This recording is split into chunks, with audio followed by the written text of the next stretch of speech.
పూర్తి వివరాలు చూసే ముందు మా ఛానల్ ని సబ్స్క్రైబ్ చేయడం మర్చిపోకండి. శ్రీ గురుభ్యో నమః. శ్రీ మహాసరస్వత్యై నమః. ఓం నమః శివాయ. నారాయణ శాస్త్రి ఆస్ట్రాలజీ ఛానల్ వీక్షిస్తున్నటువంటి ప్రేక్షక మహాశీలకు స్వాగతం, సుస్వాగతం. ఈరోజు మనము 2026వ సంవత్సరం ఆగస్టు నెల 1వ తేదీ నుండి 10వ తేదీ వరకు మేషరాశిలో జన్మించిన వారి యొక్క గ్రహస్థితులు మరియు రాశి ఫలితాలు ఏ విధంగా ఉన్నాయి, ఏ రోజు ఎటువంటి పనులు చేయాలి, ఏ రోజు ఎటువంటి పనులు చేయకూడదు, రోజువారీ ఫలితాలు ఎలా ఉంటాయి, ఎటువంటి పరిహారాలు పాటించాలి మొదలైనటువంటి అన్ని విషయాలు చాలా డీటెయిల్డ్గా మనం ఇక్కడ తెలుసుకుందాం.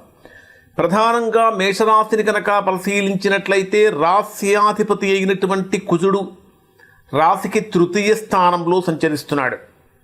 రాశ్యాధిపతి అయినటువంటి కుజుడు యొక్క రాశికి తృతీయ స్థాన సంచారం మేషరాశి వారిలో అపారమైనటువంటి ధైర్యాన్ని పెంచుతుంది. కుజుడు అంటేనే సహజంగా అగ్రెసివ్ ప్లానెట్, అగ్నితత్వ గ్రహం. అగ్నితత్వ గ్రహం అయినటువంటి కుజుడు తృతీయ స్థానం అంటేనే పరాక్రమానికి విక్రమ స్థానం అంటారు. అంటే పబ్లిక్ రిలేషన్స్కి, కమ్యూనికేషన్స్కి, సోదర సహకారానికి, వీటన్నిటికీ కూడా సంబంధించినటువంటి స్థానాలు. ఎప్పుడైతే తృతీయ స్థానంలో కుజుడు యొక్క ప్రభావం అనేటటువంటిది ఉంటుందో తీసుకునేటటువంటి నిర్ణయాలు కానీ చేసేటటువంటి పనులు కానీ చాలా వేగంగా అందరి సహకారంతో అనుకూలంగా ముందుకు పోయేటటువంటి విధంగా ఉంటాయి. మాట్లాడేటటువంటి మాట కూడా చాలా చక్కగా ఉంటుంది. కానీ తోబుట్టువులతో కానీ తల్లిదండ్రుల బంధువులతో కానీ కొద్దిగా మాట్లాడేటప్పుడు కొన్ని విషయాలలో జాగ్రత్తలు పాటించాలి. ప్రధానంగా ఈ మేషరాశి వారికి ద్వితీయ సప్తమ స్థానాధిపతి అయినటువంటి శుక్రుడు మీ రాశికి ఎక్కడ సంచరిస్తున్నాడు అంటే 6వ స్థానమైనటువంటి కన్యా రాశిలో నీచ స్థానంలో సంచరిస్తున్నాడు. జనరల్గా ద్వితీయాధిపతి ధనాధిపతి అయినటువంటి శుక్రుడు 6వ స్థానంలో నీచ స్థానంలో సంచరించేటప్పుడు మనస్సు కొద్దిగా అలజడిగా మారే అవకాశం ఉంటుంది. ఏదో అన్నీ ఉన్నప్పటికీ కూడా ఏమి అనుభవించలేకపోతున్నామో, అన్నీ ఉన్నా ఏదో నిరాశ నిస్పృహలు ఏమన్నా వెంటాడుతున్నాయా అనేటటువంటి భావన కూడా కలుగుతుంది. ఆరోగ్యపరమైనటువంటి విషయాలలో ఖచ్చితంగా మేషరాశిలో జన్మించినటువంటి వారు జాగ్రత్తలు పాటించాలి. ఆర్థికంగా పరిశీలించినట్లయితే రావాల్సిన ధనం కొద్దిగా ఆలస్యం అవుతూ ఉంటుంది. ప్రధానంగా తృతీయ స్థానాధిపతి అయినటువంటి బుధుడు 5వ తేదీ వరకు తృతీయ స్థానంలోనూ, తర్వాత 5వ తేదీ మధ్యాహ్నం 12 గంటల నుంచి చతుర్థ స్థానంలోనూ సంచరిస్తున్నటువంటి కారణం చేత ఆలోచన విధానం చక్కగా ఉంటుంది. పబ్లిక్ రిలేషన్స్ బాగుంటాయి. మీడియా రంగంలో ఉన్నవారికి కానీ, టీచింగ్ ప్రొఫెషన్లో ఉన్నవారికి కానీ, అడ్వకేట్స్గా ఉన్నటువంటి వారికి కానీ, సాఫ్ట్వేర్ రంగంలో ఉన్నటువంటి వారికి కానీ చాలా చాలా బ్రహ్మాండమైనటువంటి ఫలితాలు ఇక్కడి రాశివారు పొందుతారు. అన్నింటికంటే ప్రధానంగా మీ రాశికి చతుర్థ స్థానంలో సంచరించేటటువంటి రవి గురుగ్రహాల యొక్క కలయిక, 2 శుభగ్రహాలు 4వ స్థానంలో సంచరిస్తున్నప్పుడు గృహయోగానికి అవకాశాలు కనిపిస్తున్నాయి. ఎవరైతే స్థిరాస్తుల కొనుగోలు కోసం ప్రయత్నిస్తూ ఉంటారో అటువంటి వారికి అనుకూలత కలుగుతుంది.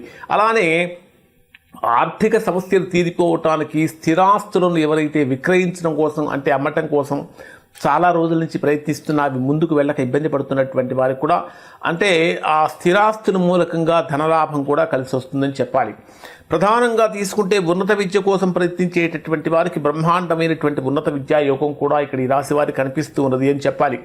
మరి ఇంకొకటి ఏమిటంటే వారసత్వంగా వచ్చేటటువంటి ఆస్తుల విషయంలో ఏదైనా కోర్టు కేసులతో కనుక మేషరాశి వారు సతమతం అవుతుంటే అవన్నీ అనుకూలంగా మారుతాయి. ముఖ్యంగా సినిమా రంగంలో కానీ, కళారంగంలో కానీ ఉన్నటువంటి వారికి, నటీనటులకు వీరికి కొంచెం అవకాశాలు తగ్గుతున్నాయా అనేటటువంటి భావన మాత్రము కనిపిస్తుంది. ప్రధానంగా ఉద్యోగపరంగా తీసుకుంటే 10వ స్థానాధిపతి అయినటువంటి శని మీ రాశికి 12వ స్థానంలో వ్యయస్థానంలో సంచరిస్తున్నటువంటి కారణం చేత చేసేటటువంటి పనిలో స్వల్పమైనటువంటి ఆటంకాలు ఉంటాయి. కొద్దిగా ఇబ్బందికరమైనటువంటి పరిస్థితి ఇక్కడ ఈ రాశి వారికి కనిపిస్తూ ఉంటుంది. కాబట్టి జాగ్రత్తలు పాటించాలి. మరి డే వైజ్గా పరిశీలిస్తే మేషరాశిలో జన్మించిన వారికి ఏ విధంగా ఉంటుందని కనుక మనం తీసుకుంటే ఆగస్టు 1వ తేదీ ఉదయం నుండి 2వ తేదీ రాత్రి వరకు, అంటే 2వ తేదీ రాత్రి 3:45 వరకు, సాయంత్రం 3:45 వరకు ఉండేటటువంటి సమయంలో ఇది మీకు ఏ రకంగా ఉంటుందంటే లాభస్థానంలో సంచరించేటటువంటి చంద్రుడి యొక్క ప్రభావం, అంటే చంద్ర రాహు గ్రహాల యొక్క కలయిక ఈ సమయంలో నిజంగా మేషరాశి వారికి పట్టిందల్లా బంగారమేనా అన్నట్టుగా మారుతుంది. దీర్ఘకాలిక కోరికలన్నీ కూడా బాగా నెరవేరుతూ ఉంటాయి. మిత్రుల నుంచి, పెద్దల నుంచి ఊహించినటువంటి సహకారం కూడా లభిస్తుంది. ఒక రకంగా చెప్పాలంటే మేషరాశి వారికి ఇది ఆర్థికంగా బాగా కలిసి వచ్చే సమయం. ఉద్యోగంలో పదోన్నతి లేదా వ్యాపారంలో కొత్త కొత్త లాభాలు అందుతూ ఉంటాయి. ఖచ్చితంగా ఇక్కడ శనివారం రోజున దుర్గాదేవికి ఎరుపు రంగు పూలతో కనుక పూజ చేయించుకున్నట్లయితే తద్వారా మంచి ఫలితాలు పొందుతారు. 2వ తేదీ సాయంత్రం 3:45 నుంచి 4వ తేదీ రాత్రి 9:50 వరకు ఉండేటటువంటి సమయంలో ఇది కొద్దిగా ఇబ్బంది కలిగించేటటువంటి స్థితి. ఎందుకంటే వ్యయస్థానంలో సంచరించేటటువంటి చంద్ర శనిగ్రహాల యొక్క ప్రభావం కారణం చేత కొద్దిగా మానసికమైనటువంటి అశాంతి కలుగుతూ ఉంటుంది. ఎంత శ్రమించినప్పటికీ ఫలితం రావటం లేదా అనే భావన కలుగుతుంది. అనవసరమైనటువంటి ఖర్చులు కూడా బాగా పెరిగిపోతూ ఉంటాయి. దాంతోపాటు విపరీతంగా చెప్పాలంటే శారీరకమైనటువంటి అలసట పెరుగుతూ ఉంటుంది. ముఖ్యమైనటువంటి నిర్ణయాలు కనుక ఏదైనా ఉంటే, ఏదైనా అగ్రిమెంట్స్ చేసుకోవడానికి కానీ, ఏదైనా పెద్ద పెద్ద అడ్వాన్స్లు ఇవ్వడానికి కానీ, ఇట్లాంటి వాటికి ఏదైనా ముఖ్యమైనటువంటి నిర్ణయాలు లేదా ఉద్యోగంలో ప్రధానమైన నిర్ణయాలు తీసుకోవడానికి ఇట్లాంటి సమయంలో మీరు ఆ 2 రోజులు పోస్ట్ పోన్ చేయటం మంచిది.